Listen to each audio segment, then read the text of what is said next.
Satu misteri terungkap, ternyata akhirnya malah banyak misteri lain yang muncul.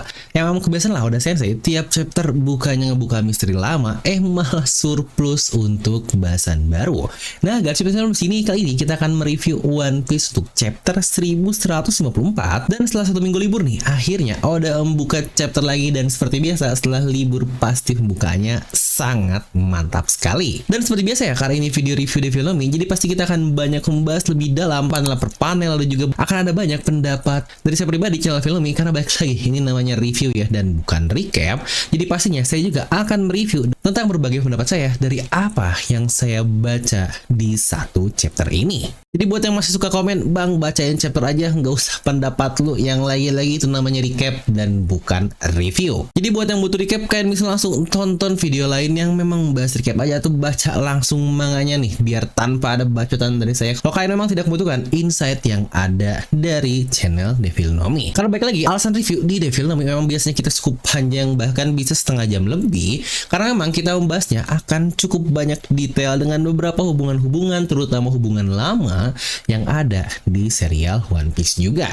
Jadi mungkin buat yang komen, lah bang kok baru mulai udah langsung ngusir kayak gitu, yang baik lagi ya, ini bukan ngusir tetapi lebih masuknya ke arah filter, daripada kalian nanti nonton kesal sendiri, apalagi ada yang lihat facecam atau mungkin bahasanya banyak pendapat sendiri. Jadi oke lah, dari awal mending kalian langsung cari channel yang cocok untuk kalian, dan mungkin kalau nggak cocok ya udahlah, mungkin kita tidak berjodoh. Jadi kalau masih ada yang komen-komen nggak jelas, udahlah kalian tinggal balas komennya dan kasih detikin aja, bahkan nih di awal masih komen kayak gitu ya, aduh ini berarti udah kelihatan banget kualitas rendahnya seperti apa. Tapi at least ya di channel ini kita memang masih belum muncul apa itu band Backman yang tahunya katanya udah ikut perang.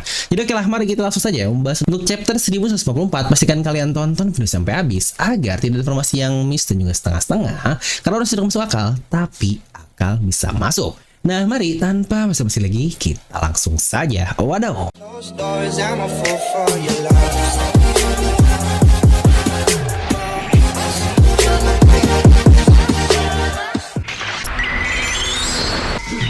Nah, dimana chapter sendiri dimulai dengan cover story lagi nih dari Yamato, dimana dia diajak oleh Ochoo nih, Yakuza wanita sebelumnya, dimana terlihat juga ada Kiku, Page One, dan teteh ulti favorit kita yang malah keasikan mainan bola salju, yang aduh di sini ulti lucu banget.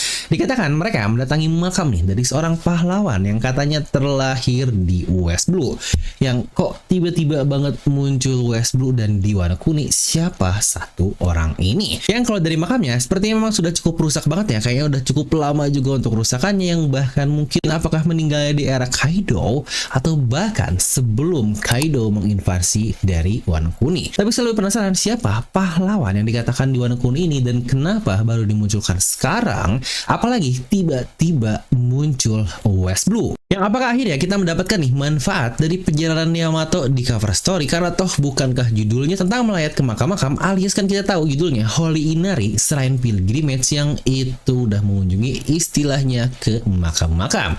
Dan menariknya kalau kita ngomongin tentang West Blue, bukankah banyak hal menarik yang kita dapatkan dari satu lautan tersebut?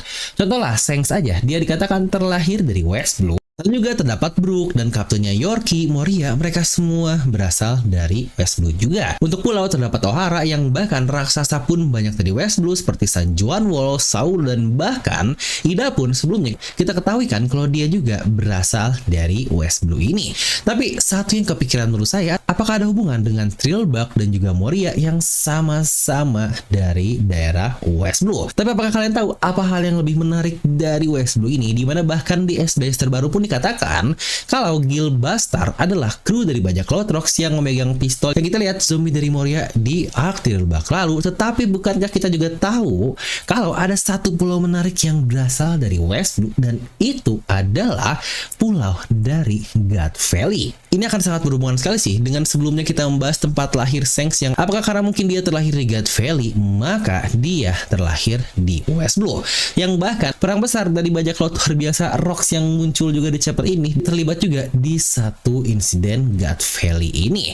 Apakah ternyata Thrillbug adalah pulau God Valley yang dibawa jalan oleh Moria, makanya disebut sebagai pulau kapal. Dan yang menariknya juga adalah ini pahlawan dari West Blue, yang apakah dia ada hubungan dengan God Valley ini, yang Jangan lupa ya, Moria mendapatkan mayat Ryuma dari negeri warna kuning. Dan tentu saja di mana mayatnya? Iya, benar, mayat Ryuma sama-sama ada di Ringo juga. Ryuma yang menjadi zombie yang sama juga nih dengan teori-teori sebelumnya kan. Banyak yang bilang kalau bajak laut Rox yang mati banyak dijadikan zombie oleh Moria.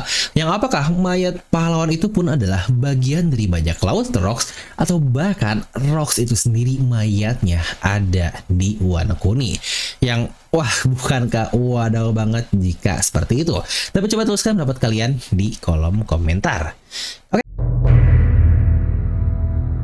Oke, kita masuk ya ke chapter kali ini dan judulnya adalah Aku Bahkan Tidak Bisa Mati. Dan karena chapter lalu ditutup dengan tahun dari kelahiran Loki, yaitu 63 tahun yang lalu, untuk masalah timelinenya yang persis yang sama juga tahunnya dengan insiden dari Big Mom, maka di sini pun kita dimulai dan langsung paralel dengan flashback Big Mom ketika dia mengacau dan membunuh salah satu tetua dari Jorwa. Dengan kata-kata narator, manusia biasa yang membuat kerusakan besar di negeri raksasa. Yang bukankah dipikir-pikir, kita beberapa akhir ini banyak menemukan manusia-manusia atau orang-orang lah yang memiliki tubuh super duper kuat, dimulai dari Kozuki Oden yang memang dari kecilnya sudah barbar, lalu juga Yonko sendiri dari Kaido yang dari kecil udah super kuat, lalu bahkan Big Mom pun yang sangat gila juga. Dan sekarang kita mendapatkan Pangeran Loki pun sama gilanya dari sisi tubuh di negeri Elbaf ini. Monster dari bayi yang bahkan bisa-bisanya nggak jatuh ke underworld yang setinggi itu. Jadi sebenarnya sebutan Loki sebagai Uncrowned Yonko itu masuk banget sih, yang saya pun cukup yakin jika dia bahkan setara atau mungkin bisa lebih kuat dibandingkan Yonko. Yang bahkan di chapter pun dikatakan kalau di tahun yang sama tersebut Elbaf dihadapkan dengan berbagai tragedi, bencana demi bencana pun silih berganti, dimulai dari api, badai, bahkan musim dingin yang membuat kebun-kebun makanan tidak bisa menghasilkan apa-apa. Yang bahkan suhu dingin tersebut membuat para nelayan juga tidak bisa berkegiatan. Dampaknya apa? Yang tentu saja negeri dalam keadaan kelaparan karena tidak adanya bahan makanan. Kita pun akhirnya berpindah nih ke daerah kastil yang sini pun lokasi yang sama persis seperti ibu dari Loki sebelumnya alias Estrida, di mana dia berkata, apakah kalian lihat semua? Ini semua ulah dari bocah tersebut. Negeri ini terkutuk karena kalian gagal membunuhnya. Di mana pasukan kerajaan di sana pun berkata kalau itu mungkin hanyalah sebuah kebetulan, namun tiba-tiba Loki sang bayi datang dan mencoba untuk menemui ibunya. Yang terlihat di sini Astrid sangat takut sekali melihat Loki dan berkata bahwa dia pergi, jangan sampai monster tersebut mendekatiku. Yang gila sih, ini bocah Loki datang ke ruangan tersebut dengan menghancurkan pintu dari Elbaf. Yang lagi-lagi ini kemampuan monster dari seorang bayi. Di situ pun Loki yang bayi cuma bisa menangis karena ya gimana lagi, dia nggak disayang sama emak Dajjal ini alias Estrida. Karena di sini pun Astrid dia berkata lagi, lebih baik kalian congkel saja mata monsternya itu karena jika dibiarkan kutukannya akan menghancurkan negeri ini. Di mana terlihat di desa-desa rakyat pun mulai barbar karena nggak ada lagi nih makanan dan mereka pun semuanya menderita. Mereka pun berdebat untuk mencuri makanan dari pulau manusia karena bukankah itu yang selalu Elbaf lakukan sepanjang sejarah mereka. Tetapi dibantah oleh Elbaf lainnya, jangan gila, penyerangan membabi buta seperti itu hanya akan mempermalukan nama dari Elbaf dan bukankah itu adalah aturan negeri ini sekarang. Yang lagi-lagi Elbaf sangat bikin respect banget nih dari tiap rakyatnya karena selain mereka sangat positif, mereka juga sangat mengikuti pemimpinnya. Tapi ya pada akhirnya karena masalah makanan ini pun terjadilah konflik internal di Elbaf yang tidak diketahui oleh orang luar. Penyerangan pun terjadi dan membuat negeri menjadi penuh darah. Ya benar, lagi-lagi kekerasan akan muncul jika munculnya kelaparan yang lagi-lagi hal logis yang terjadi dari zaman ke zaman. Pasti permasalahannya adalah ini. Mereka pun mendengar kalau ada rumor bahwa pangeran terkutuk yang lahir di daerah kastil. Pada akhirnya mereka pun pergi ke rumah dari Hajrudin, di mana terlihat di sini pula kalau Hajrudin dan ibunya Ida dalam keadaan lusuh dan sepertinya mereka pun terlihat kelaparan. Orang tua Elbaf ini pun menyalahkan Hajrudin sebagai kakaknya karena Loki lah adik sialnya yang membuat negeri ini menderita dan kau sebagai kakak harus bertanggung jawab. Ida pun sangat kesal sekali dengan bilang, apakah kau tahu anak lucuku ini yang akan akan menjadi manusia yang hidup dengan panjang umur. Dan di sini si kakek Elbaf pun mengubah sasarannya kepada Ida dengan berkata, "Kau bukanlah siapa-siapa Ida, tetapi hanyalah orang luar yang menggoda Harald." Di sini terlihat Hajurin kesal karena ibunya mau dihajar seperti itu. Namun tepat saat itu Harald pun datang dan menghajar si kakek tua ini bahkan sampai gepeng. Yang wah ini keren banget tonjokan dari King Harald. Harald pun di sini berkata kepada rakyatnya, "Brother, kita tidak seharusnya bertarung satu sama lain. Aku mendapat kabar tentang kelahiran dari Loki dan keadaan Elbaf sekarang, jadi aku minta bantuan ke beberapa negeri dan ketika mereka mendengarnya, tanpa ragu mereka semua langsung datang membantu kita. Mereka membawa banyak sekali makanan menggunakan kapal. Manusia mungkin berwujud kecil tetapi semangat mereka sangat luar biasa. Negeri aliansi kita meyakini kalau mereka punya suplai yang cukup untuk memenuhi perut raksasa kita yang bukankah itu luar biasa? Dan tentu saja kita menerima bantuan mereka. Jadi silahkan terimalah dan tunjukkan rasa terima kasih kalian kepada mereka semua." Yang terlihat pula di sini banyak sekali kapal-kapal dari negeri lain yang membawa makanan, bahkan berkarung-karung raksasa ke negeri Elbaf. Dan dari sini pula kita melihat nih POV lain dari pohon Adam yang dengan banyaknya batang di bagian atas, yang bukankah cukup mirip dengan pohon diorama yang ada di Kastil Rodo sebelumnya, di mana kita melihat banyak batang-batang yang berhubung di bagian puncak dari pohon Adam ini. Di sini pun Harald berkata lagi, kalau orang-orang ini nanti dalam keadaan sulit, sudah menjadi tugas kita untuk membantu mereka sebisa kita. Ingat, dunia kecil ini adalah milik kita bersama untuk saling berbagi. Yang wah, bukankah kata-kata Harald ini sangat-sangat luar biasa? Yang apakah mungkin Oda sengaja menyelipkan hal tersebut untuk menyindir para Israel yang kita tahu lah mereka kelakuannya sama-sama dajal kayak Estrida. Yang lagi-lagi ini respect parah sih buat Harald yang wajar dia menjadi raja sangat luar biasa. Definisi gotong royong yang luar biasa di negeri One Piece. Yang bukankah gotong royong ini pula adalah jalan ninja kita nih seharusnya di negeri Konoha. Next di sini pun kita diberitahu kalau Astrid meninggal sebelum bertemu dengan suaminya yaitu Harald. Di mana sini kita melihat Harald pun menangis dan buat yang bingung, ini Harald kemana aja bro? Negeri lagi susah, istri sakit, dia malah cabut. Yang baik lagi sudah jelas dia harus bekerja. Dimana zaman dulu nggak kayak zaman sekarang lah, dagang, diplomasi butuh waktu yang lama banget, bisa berbulan-bulan bahkan sampai bertahun-tahun. Nggak kayak sekarang lah, serba enak, udah bisa online, yang bahkan kalau kangen tinggal VCS doang, maksudnya video call sayang, yang aduh ini pikirannya udah kemana-mana. Di sini pun narator memberitahu kalau sampai kematiannya, Astrid terus-terusan memberitahu semua rakyat tentang dampak dari lahirnya Loki dan negerinya terkutuk, makanya sangat susah yang akhirnya bener-bener si Astrid ini dia melaknat anaknya sampai akhir hayatnya. Yang dampak dari berita tersebut dikaitkan kalau kematian dirinya juga karena anaknya Loki tersebut. Yang seperti kita tahu juga sebelumnya dari berita-berita para Elbaf kalau semua bencana, kematian ibunya, nanti kematian kuda keberuntungan, semuanya adalah kutukan dari Pangeran Loki. Ya lagi-lagi itulah dampak mulut yang nggak bisa dikontrol, apalagi emak dajal yang seperti ini. Yang bukankah sungguh tipu daya muslihat yang luar biasa dari Woman. Di sini pun Harald dengan bangga mengangkat Loki anak laki-lakinya untuk pertama kalinya, dan penjaga pun bilang kalau dia terlahir dengan kondisi mata yang buruk. Ya dia bisa melihat sih, tapi belum selesai dia menjelaskannya, Harald langsung berkata, aku mengerti, kasihan sekali anak ini. Dia bahkan tidak bisa tersenyum untukku, yang cukup masuk akal sih, karena dia baru saja kehilangan ibunya. Dia pula banyak memiliki bekas luka. Di sini pun sambil narator berkata, kalau beberapa bulan saja Loki terlahir, tetapi dia sudah harus menyerah dari cinta dan kasih sayang. Yang wah ini kasihan banget, Loki dari lahirnya aja bahkan sudah tidak dianggap oleh ibunya sendiri. Dikatakan kalau diplomasi dari Harald pun banyak membuahkan hasil. Musim dingin Elbaf berhasil diselamatkan dan dia pun bersama para dewa dan menterinya juga yang sepertinya mau membangun nih batang rute 1 untuk membangun jalur transportasi antar desa agar mempermudah transaksi dan berbagai komunikasi. Yang wah ini Harald mantep banget pemikirannya, memang udah jangka panjang. Dia banyak mempelajari hal tersebut ketika berlayar keluar pulau, yang disini pun diketahui kalau Loki dia dirawat oleh kakak dari ibunya alias Uwa, atau mungkin ya kita sebut Om aja lah. Yang itu pula ternyata alasan dari luka-luka yang dia terima karena dia disiksa oleh omnya tersebut. yang wah ini Loki masa kecilnya sangat suram sekali. Yang menariknya bukankah diketahui sebelumnya Estida ini terlahir dari keluarga terpandang prominent background yang isinya aduh suram semua. Yang emang lah duit haram mungkin kayaknya memang akhirnya membuahkan orang-orang yang kelakuannya juga sama-sama haram.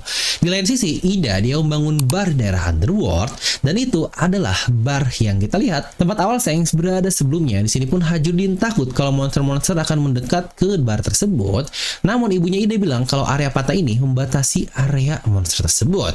Dimana Ida terlihat ini aduh dia sayang banget sama Hajudin yang aduh bahkan lucu banget dari Ida tersebut. Yang apakah kalian sadar dimana Hajudin kecil cukup mirip nih dengan Luffy kecil tampilan dan mukanya ekspresinya kayak gitu juga. Di sini pun Ida berkata, para nelayan bahkan bajak laut pun aku akan menerima semua customer dan dengan segala kemampuanku juga untuk dapat menolong Harald yang wadaw banget nih. Woman tuh seharusnya kayak gini.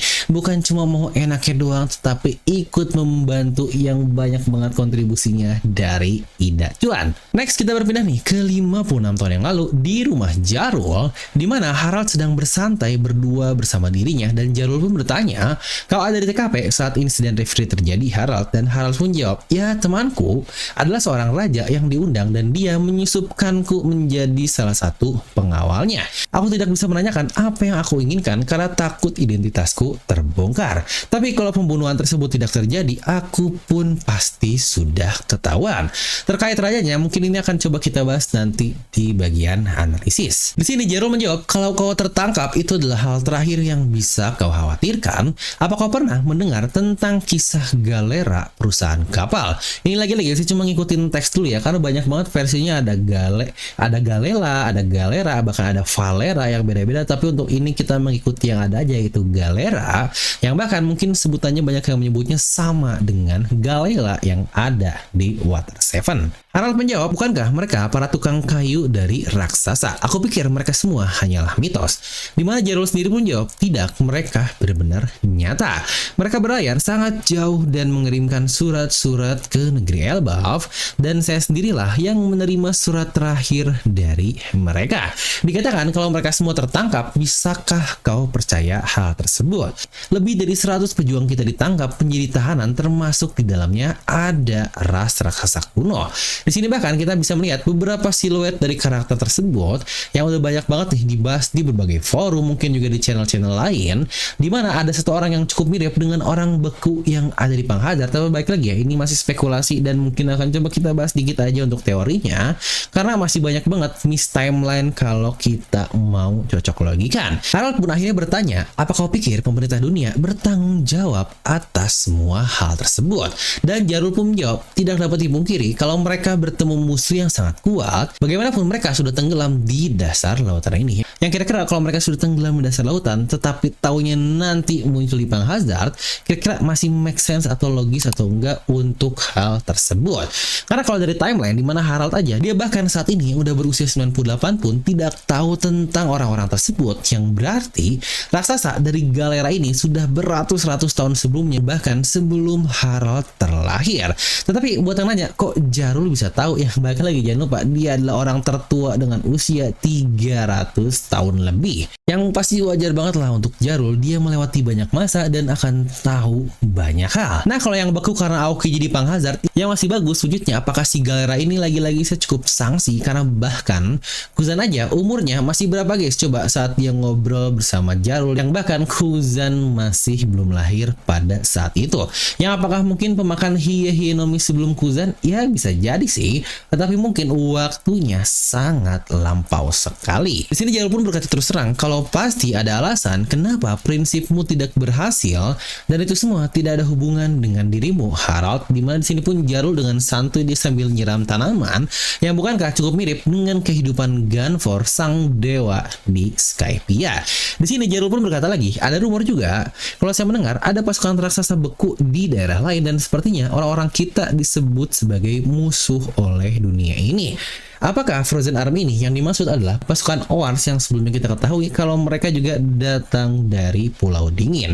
Tapi ya untuk ini kita masih belum tahu juga. Yang bukankah obrolan dari kedua orang tua ini, Harald dan Jarul, lagi-lagi malah banyak membuka misteri baru yang kebiasaan banget dari Oda Sensei. Tapi dari sini seharusnya makin clear banget ya kalau Jarul dan Harald mereka ini sangat dekat, mirip kayak sebelumnya di mana Jarul dan juga Loki. Jadi makin sanksi sih kalau ada pengkhianatan dari masing-masing orang ini. Toh bukankah Elbaf sejauh ini orang-orangnya lagi-lagi sangat positif yang kemungkinan memang insiden 14 tahun lalu itu memang ada hubungan dengan para pemerintah dunia, Godsnack, mungkin juga Imu. Kita masih harus menunggu flashbacknya lebih jauh lagi. Ya, kalau dengan beberapa info dari Jarul, Harald memang sudah yakin dengan berkata, ya sebenarnya aku sudah berprinsip akan menghadapi semua rintangan yang nanti akan ada. Dan kita pun berpindah ke daerah Loki. Paman sialannya ini benar-benar nyiksa Loki cukup parah. Bahkan mereka ngasih Loki sampah buat dimakan. Yang terlihat nih beberapa timeline yang skip-skip ini juga kita tahu dibahas sebelumnya, di mana kuda keberuntungannya Asura mati. Yang bahkan mungkin beberapa tahun setelahnya terlihat ternyata si Om Sialan ditemukan mayatnya di Underworld. Yang ini bukankah wadaw banget, dimana Loki sepertinya dialah yang melempar si Om Sialan ini, yang membulinya dan juga menyiksanya ke bawah Underworld tersebut. Ya mungkin ini kali ya cerita yang menyebar di dunia Elbaf terkait Loki katanya bakal bunuh orang yang bahkan sudah menolong dirinya. Ya baik lagi, nolongnya itu bukankah perspektif orang luar, dimana mereka nggak tahu sifat si Om ini kepada Loki seperti apa. Yang kalau emang Omnya juga sama-sama Dajjal mah yang masih masuk akal lah kenapa Loki pada akhirnya melakukan hal seperti itu. Orang lain kan nggak tahu apa yang dirasakan oleh Loki. Lagi-lagi perspektif ini sangat penting sekali. Sampai akhirnya kita skip lagi ke 48 tahun yang lalu ketika keadaan desa semakin baik. Harald pun menyampaikan mimpinya kepada mereka kalau dia ingin membantu banyak negeri di planet ini agar ras raksasa kita dapat diterima di seluruh dunia. Terlihat bagaimana rakyat sangat memuji Harald. Di sini pun terlihat kalau penjaga malah ngejekin Hajrudin, yang kau terlihat menyedihkan Hajrudin. Itu pasti karena kau adalah orang terbuang kan? Karena Pangeran Loki lah pewaris sejati. Yang ini penjaga iseng banget menggangguin bocil, diajakin kayak ini gabut banget. Yang tepat pada saat itu Loki yang ada di belakang mereka pun akhirnya mengamuk. Ya benar, dia membawa monster-monster Underworld ke daerah Sunworld untuk mengacau. Dia berkata, hajar mereka semua guys, ini adalah negeri Elbaf yang terkuat. Kita tidak butuh orang-orang lemah seperti mereka. Yang sejujurnya ini lucu banget nih pakaian dari Loki yang dia pakainya seperti itu, yang bahkan dengan gada mirip Kaido. Di sini pun Hajrudin menceramahi Loki, ayah membangun desa ini dengan susah payah, dan Loki pun berkata, kau pikir kau bisa memanggil ayahku Dad? Aku tidak mengerti kenapa orang-orang sangat menghormatinya. Dia sangat bodoh karena bermain pura-pura baik dengan para serangga, yaitu manusia. Dimana Hajrudin pun berkata, kita harus mencoba melihat dari perspektif lain. Jangan sombong hanya karena kau besar saja. Ya benar, kata-kata yang persis sama digunakan oleh ibunya pada sang ayahnya alias Harald ketika masih muda dulu. Namun tepat pada saat itu Loki langsung mengajar Hajrudin dengan gadanya, yang kalau kalian sadar sebelum itu pun Hajrudin keadaannya udah cukup babak belur. Di sini Loki menjawab, sombong tentu saja adalah aku karena aku adalah seorang pangeran. Jangan berani-berani kau melawanku, sampah. Dan dari situ pun Gerd melihatnya dan berusaha menolong Hajrudin. Namun Gerd takut dan bilang, hey sini Gerd, nanti dia berpikir kalau kau adalah temannya dan akan ikutan untuk menghajarmu. Dan Goldberg dia malah dipukul oleh Gerd. Bukankah kita emang temannya? Dasar bodoh. Yang ini benar-benar mirip kayak Usopp dan Nami kelakuannya kedua orang ini. Dimana Loki cuma dia melihat mereka semua, yang bahkan pada saat itu Gerd pun dan yang lainnya ikut membantu Hajrudin, dan dia pun akhirnya ikut mengejek. Hajrudin, memalukan sekali. Kalian hanyalah sekelompok orang lemah yang bertarung bersama. Itu karena kau memiliki darah kotor ibumu.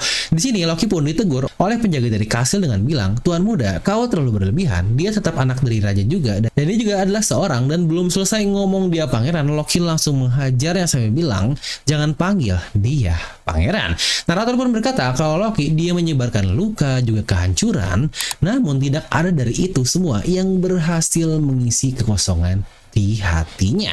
Menariknya kalau kita lihat di awal saat Hajrudin diejek oleh penjaga, yang bahkan bukankah di belakangnya Loki mendengar kata-kata dari penjaga tersebut, namun dia tiba-tiba mengacau. Yang apakah di situ Loki sebenarnya bisa dibilang menolong Hajrudin yang diejek oleh para penjaga tersebut. Ya mungkin ibaratnya gini lah, orang yang boleh ngejek saudara gua cuma gua doang. Yang mungkin buat kalian yang punya kakak atau punya adik mungkin bakal cukup relate juga. Dimana kalau ada orang lain yang ngejek kakak atau adik kalian pasti bakal kesel banget kan. Tetapi kalau kita mah udahlah, hujat aja sepuasnya juga malah makin happy. Ya mungkin kurang lebih seperti itulah untuk konsepnya. Karena nextnya kita melihat nih kerusakan yang diperbuat oleh Loki sampai bikin ada seorang bocah nih yang terluka yang dipeluk oleh ibunya, dan situ pun Loki cuma diem, yang berarti sebenarnya cukup jelas ya kalau dari sini Loki bukanlah orang yang membabi buta dan sangat kejam yang akan menghajar apapun. Dia ini mungkin ibarat lebih ke arah bocah tantrum yang cuma butuh perhatian. Dan wajar juga kenapa dia butuh perhatian, karena baik lagi masa lalunya sangat-sangat menyedihkan sekali. Orang yang menyayanginya adalah ayahnya dan dia pun sudah sibuk dengan kerjaan. Pada akhirnya dia harus hidup sendiri dengan gelarnya sebagai seorang pangeran.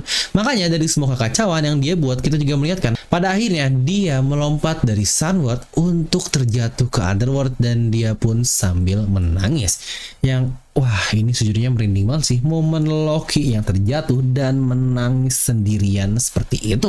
Yang ternyata setelah jatuh pun Loki masih hidup sambil berkata, "Aku bahkan tidak bisa mati." Dan inilah yang menjadi judul dari chapter kali ini. Yang wah, ini kisah hidup Loki sangat-sangat menyedihkan sekali. Namun yang bikin penasaran adalah seberapa kuat sih tubuh dari pangeran Loki tersebut.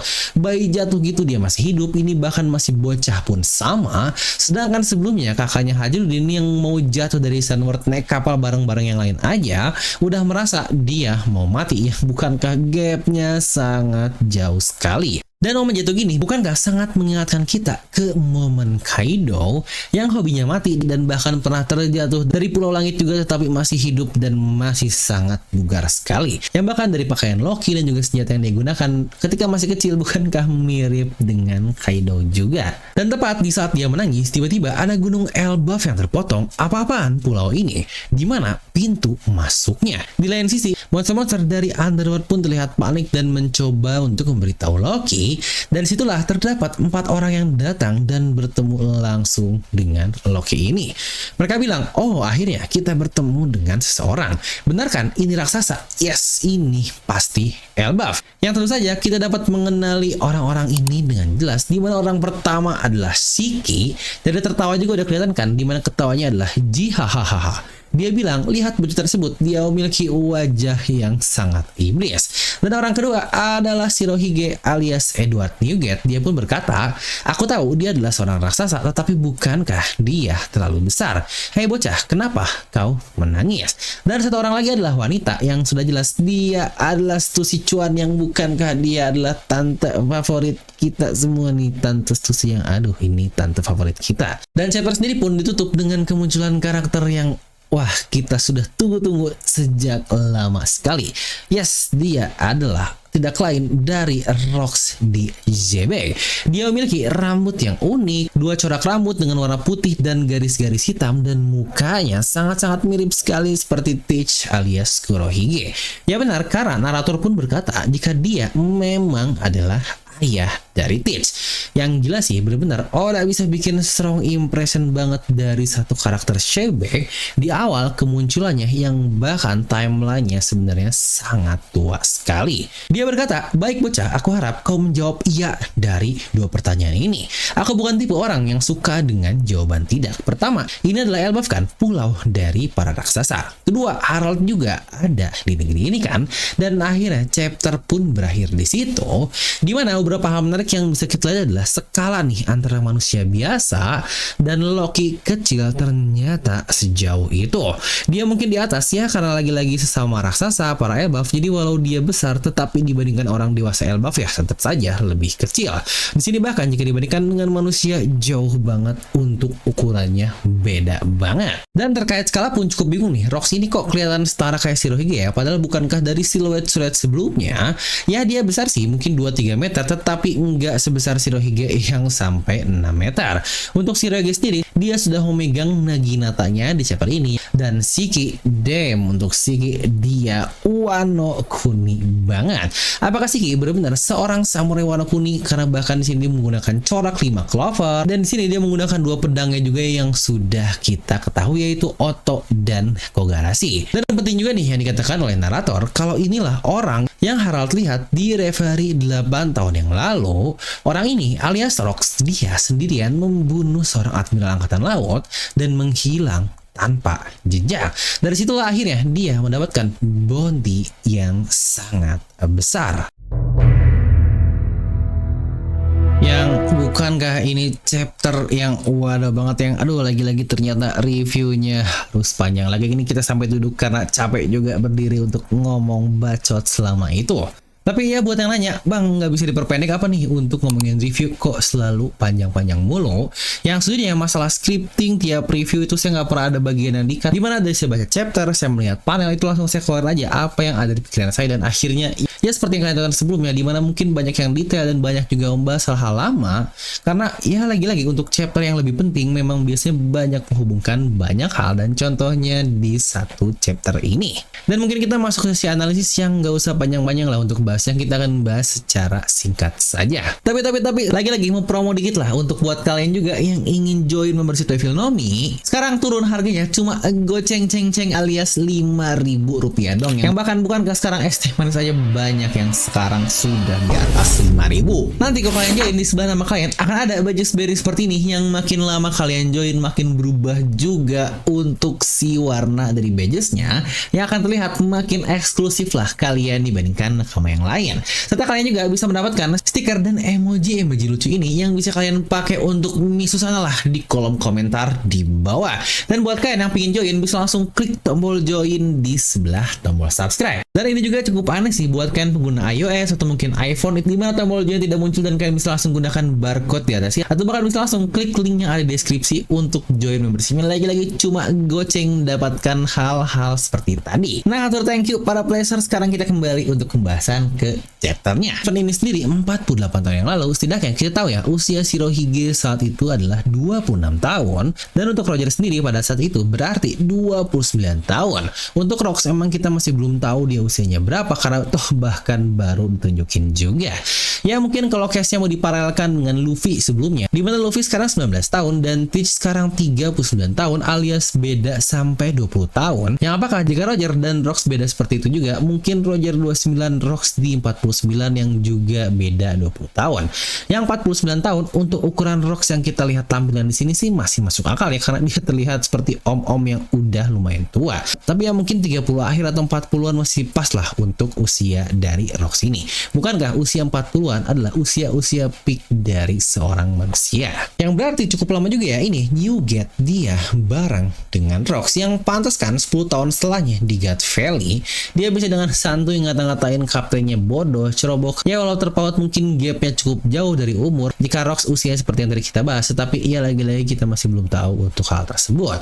Oh ya, terkait juga dia ayah dari Teach, ini nggak akan kita bahas banyak ya, karena menurut saya ini tidak selalu mengagetkan karena ini sudah teori yang sangat lama sekali juga, dan bahkan beberapa kali juga dibahas di channel Devil Nomi. Jadi mungkin bisa dibilang untuk teori jika Teach adalah anak dari Rox sendiri, mungkin itu sudah ada sekitaran zaman COVID di 2019-2020. Teori-teori tentang ini pun sudah banyak bermunculan. Jadi ya ini bukanlah hal baru yang bisa didapatkan saat ini. Yang ini pula mirip nih seperti Shanks yang ternyata punya saudara yaitu Samrock, yang itu pun sudah berkali-kali kita bahas di channel Devil Nomi. Jadi sejujurnya jika hal tersebut tidak selalu berdampak dan bisa membuat teori menarik dari hal tersebut, karena ya ini memang sudah bahasan yang cukup lama. Tetapi mungkin untuk chapter lalu terkait Shanks yang punya tato di lengan kirinya, nah itu baru banget, makanya kita juga membahas review chapternya cukup panjang. Dimana bukan kayak menarik, Shanks sendiri orang tuanya adalah God Snake, bahkan Garling nih dia adalah Supreme Commander, Teach orang tuanya Rox, dan Luffy orang tuanya Dragon, kakeknya Garp, yang emang paling bener bukankah Our Lord yaitu Buggy yang bukan siapa-siapa,